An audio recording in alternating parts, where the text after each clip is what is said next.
पसंद आपकी, पेशकश हमारी। मोहम्मदिया मंदी house near Mohammadia shawarma, Khadarbagh, नानल नगर, हैदराबाद। अस्सलाम वालेकुम नाज़रीन, आए नज़ार हैं देश या दुनिया के खबरनामे पर।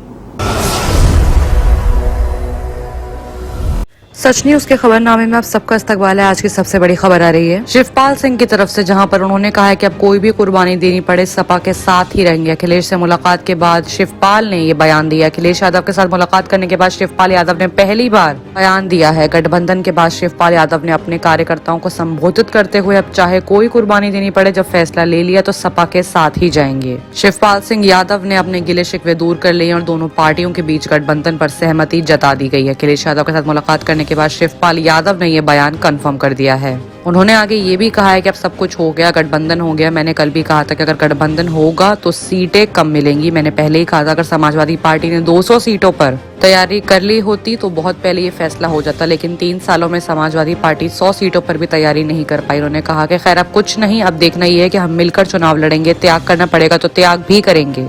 बीजेपी की सरकार को मिलकर हटाना है और हम लोग मिलकर ही सरकार बनाएंगे। बता देंगे थर्सडे को अखिलेश यादव और शिवपाल यादव के बीच कम से कम 45 मिनट की मुलाकात हुई थी। मुलाकात के बाद अखिलेश यादव ने शिवपाल यादव के साथ फोटो ट्वीट करते लिखा कि प्रसपा के राष्ट्रीय अध्यक्ष से मुलाकात हुई और गठबंधन की बात तय हुई है। क्षेत्रीय दलों के साथ लेने की नीति सपा को निरंतर मजबूत कर रही है और सपा बाकी सहयोगियों को ऐतिहासिक जीत की ओर ले जा रहा है। वहीं बात अगर दिल्ली में करें तो दिल्ली में ओमिक्रॉन वेरिएंट के 10 नए मामले सामने आए हैं। दिल्ली के स्वास्थ्य मंत्री सत्येंद्र जैन ने जुमे को बताया है कि राष्ट्रीय राजधानी में कोविड वायरस के नए स्वरूप ओमिक्रॉन के 10 नए मामले सामने आए हैं, जिसके बाद इसके कुल मामले 20 हो चुके हैं। दक्षिण अफ्रीका में मिले कोरोना के नए वेरिएंट ओमिक्रॉन ने दुनिया को चिंता में डाल दिया है। हिंदुस्तान भी ओमिक्रॉन वेरिएंट के मामले में अलग अलग राज्यों में भुगत रहा है। दिल्ली में ओमिक्रॉन वेरिएंट के 10 नए मामले सामने आए हैं। वहीं दिल्ली के स्वास्थ्य मंत्री ने कहा है कि जुमे को ये मामले 20 हो चुके हैं। इनमें से 10 लोगों को अस्पताल से छुट्टी मिल चुकी है। जैन ने बताया है कि 40 नमूनों को जीनोम अनुक्रमण के लिए भेजा गया था और उनमें से 10 ओमिक्रॉन स्वरूप के कंफर्मेशन में आए हैं। बता दें आपको कि दिल्ली में थर्सडे को ही कोविड-19 के मामलों में तेजी दर्ज की गई थी। कोरोना के 85 नए मामले सामने आए थे, जिसके बाद यहां संक्रमितों की तादाद बढ़कर 14,935 हो गई थी। वहीं कोविड-19 दर भी बढ़कर 0.15% हो चुका है। पिछले 5 महीनों में नए मामले और भी ज्यादा दर्ज किए गए हैं। वहीं बात अगर ममता बनर्जी की करें तो ममता सरकार को एक काफी बड़ा झटका लगा है, क्योंकि सुप्रीम कोर्ट ने बंगाल सरकार की तरफ से आयोग के पेगासस मामले की जांच को रोक दिया है। आयोग की तरफ से पेगासस मामले की जांच जारी रखने के खिलाफ याचिका पर सुप्रीम कोर्ट ने जुमे को सुनवाई की। CJI NV Ramana, justice Suryakant और जस्टिस हिमा कोहली के बेंच ने ये सुनवाई की है। सुनवाई के दौरान सीजीआई रमना ने पश्चिम बंगाल की तरफ से पेश अभिषेक मनु सिंघवी से पूछा कि आपने पिछली बार कहा था कि जांच आगे नहीं बढ़ेगी। सिंघवी ने कहा कि उन्होंने ये कहा था कि वो आयोग को बता देंगे। आयोग वैधानिक बॉडी है और उसे सरकार ऑर्डर्स जारी नहीं कर सकती। पेगासस मामले की जांच जारी रखने के खिलाफ याचिका पर सुप्रीम कोर्ट ने जुमे को सुनवाई की। CJI MV Ramana, justice Suryakant और जस्टिस हिमा कोहली ने ये भी सुनवाई करके बोला है कि रोक लगाने की मांग की गई है। इस मामले में सुप्रीम कोर्ट ने पेगासस मामले की जांच के लिए 27 अक्टूबर को सुप्रीम कोर्ट के रिटायर्ड जज जस्टिस आरवी रविनंदन की जांच के ऑर्डर्स दिए गए थे। हालांकि सुनवाई के दौरान पश्चिम बंगाल ने भरोसा दिलाया था कि वो जांच में आगे नहीं बढ़ेंगे, लेकिन सुप्रीम कोर्ट की कमेटी गठित करने के ऑर्डर्स के बाद जस्टिस लोकर कमेटी ने जांच जारी रखी।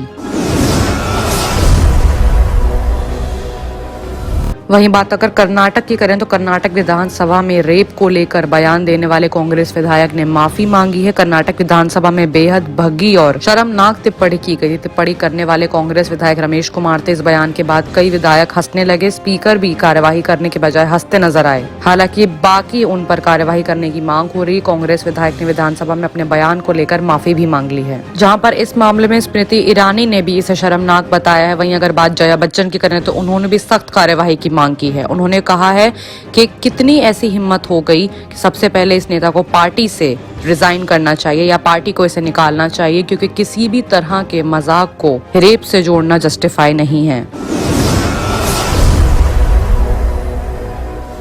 अगर देश प्रदेश की बात करें तो बादल परिवार के गढ़ में केजरीवाल ने जनसभा की है। सीएम चन्नी पर जमकर हमले किए गए। पंजाब विधानसभा चुनाव के लिए अरविंद केजरीवाल ने अपनी पहली जनसभा बादल परिवार के गढ़ लांबी में की है और इस जनसभा में केजरीवाल ने पंजाब के मुख्यमंत्री चरण सिंह चन्नी पर हमले किए हैं, लेकिन बादल परिवार और अकाली दल पर उन्हें कोई खास निशाना नहीं साधा।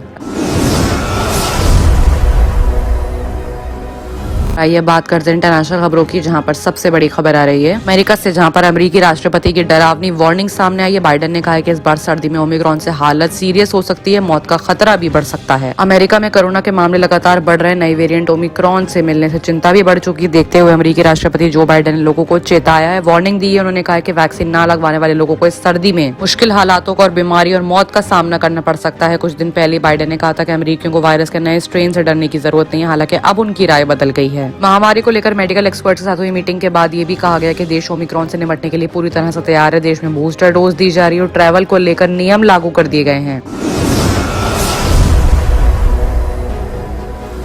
वहीं अगर बात G7 देशों की करें तो स्वास्थ्य मंत्री ओमिक्रॉन को लेकर काफी चिंता में, उन्होंने इस महामारी से लड़ने के लिए अंतर्राष्ट्रीय योगदान भी बढ़ा दिया है। इस नए वेरिएंट को स्वास्थ्य के लिए सबसे बड़ा खतरा भी बताया जा रहा है। वहीं बात अगर अफगानिस्तान की करें तो गेहूं दवाइयों वाले ट्रकों को 2 महीनों के बाद भी काबुल जाने की मंजूरी नहीं दी जा रही, जिसमें हिंदुस्तान ने कहा है कि हम पूरी मदद करेंगे। भारत ने 7 अक्टूबर को पाकिस्तान सरकार को एक मैसेज भेजा था। इसमें कहा गया था कि भारत सरकार अफगानिस्तान में भूख से परेशान लोगों को 50,000 टन गेहूं और दवाइयां भेजना चाहती है, इसलिए पाकिस्तान इंसानियत के नाते मदद करे और वाघा बॉर्डर से भारत के ट्रकों को ये सामान लेकर अफगानिस्तान जाने दे। 2 महीने से ज्यादा गुजरे लेकिन इमरान सरकार ने इसकी मंजूरी नहीं दी। थर्सडे को भारत विदेश मंत्रालय ने कहा कि ये एक मुश्किल ऑपरेशन है, पाकिस्तान से बातचीत जारी है, वहीं वक्त पर जानकारी दी जाएगी।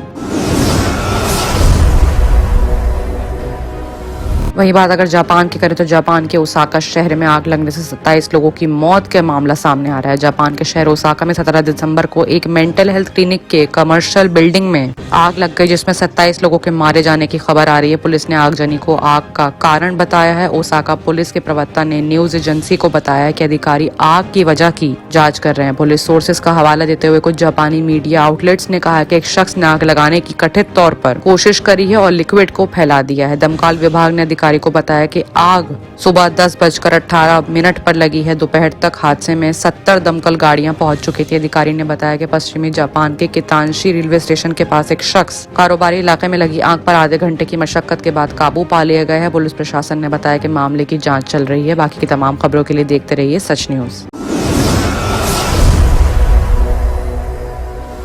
Dr. Farhana's Polyclinic Diagnostic Maternity and Scanning Center by Dr. Farhana Al Jabri कई किस्म के मुख्तलिफ स्कैन्स रीजनेबल और अफोर्डेबल रेट्स में पुराने शहर की खवातीन को सहूलत पहुँचाने की खुसूसी मकसद से ये स्कैनिंग सेंटर खोला गया है। कई मुख्तलिफ मर्ज व अमराज का इलाज डॉक्टर फरहाना पॉलीक्लिनिक पर किया जाता है। डॉक्टर फरहाना अल जाबरी और दूसरे एक्सपर्ट्स की निगरानी में खुसूसी लेडीज और बच्चों का इलाज किया जाता है।